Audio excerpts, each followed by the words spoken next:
So it's July and I want to do a handmade Christmas. Won't this be so precious for somebody in your life?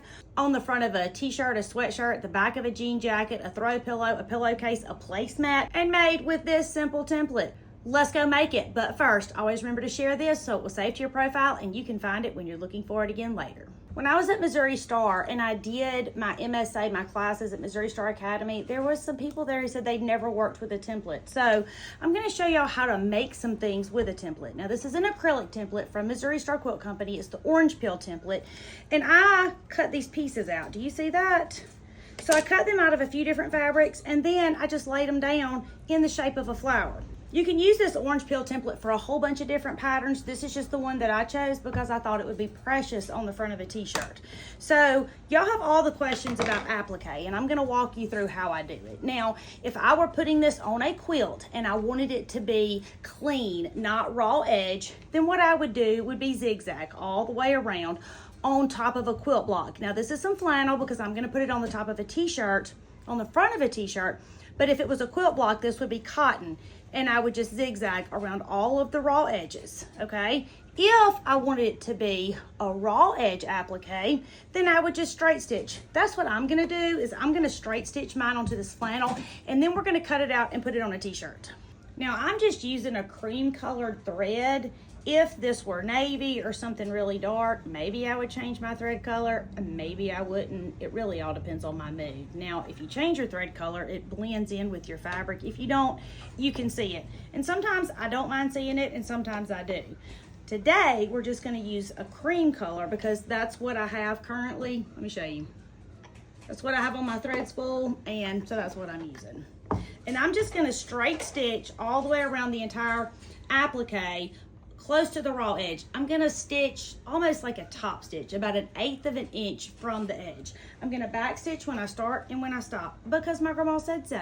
This is Missouri Star Quilt Company's orange peel template. It comes in a few different sizes. I've linked it in the caption of this video, or if you're looking for other templates, there are tons of those at hometownquiltcompany.com, and they are digital downloads or printed and mailed to your mailbox. So you can grab acrylic templates or paper templates, or like me, have a whole bunch of both of them. You choose. Okay, we've sewn it. Now we're going to take our pins out and I'm just going to cut close to the edge of the fabric, trimming all my threads off because y'all know nobody wants a gift you just gave them with threads hanging off of it. Nobody, not a single soul, no one. Cut your threads off. That will make your project look handmade the simplest, easiest way. Okay, so here we go. We've sewn it all on. Do you see that? I just straight stitched about 1/8 of an inch around all of the raw edges on the flower. So now I'm going to cut this out. I'm just cutting close to the edge of the fabric. I'm trying not to cut the fabric, but it's okay if I do cut it, or even if you wanted to trim it in, you could a little bit. But I'm cutting close to the edge all the way around like that. And then when I put it on my shirt, all I'm gonna do is lay it on there and straight stitch basically on top of the set of stitches that I already have. Or you could put this on the front of a throw pillow, the back of a jean jacket, a pillowcase. Kind of the sky's the limit. You get to decide what it goes on.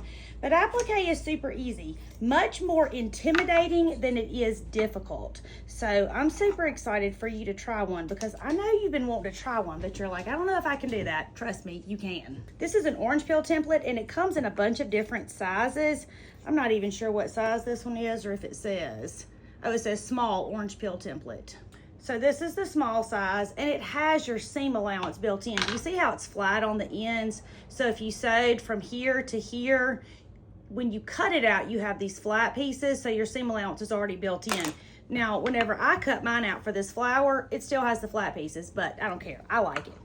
And I'm doing something that it wasn't manufactured for, but it still works great, and I love it. So, when you get a template, just know they can have multiple uses. And y'all want to know, where do I get my t-shirts at? They all come from Jiffy.com. No, Jiffy doesn't pay me. Yes, they should. And I like the soft style t-shirts. That's what I always get because they just feel really good. But they have everything from heavy t-shirts to super thin and all the things in between. So now when I get this cut out, I'm probably not putting it on a shirt. I thought that's what I was gonna do. It's what I had decided to do before I started this tutorial, but I really don't think I want to. because I have a better idea for it, I think. Look how cute that is. So super precious on anything. But you know, I have these wall flags that I've been changing out for all of the holidays, and I think that would be great for this. Tell me what you're gonna put yours on. My name is Tammy. I'm your favorite sewing teacher, and I would love for you to come sew with me.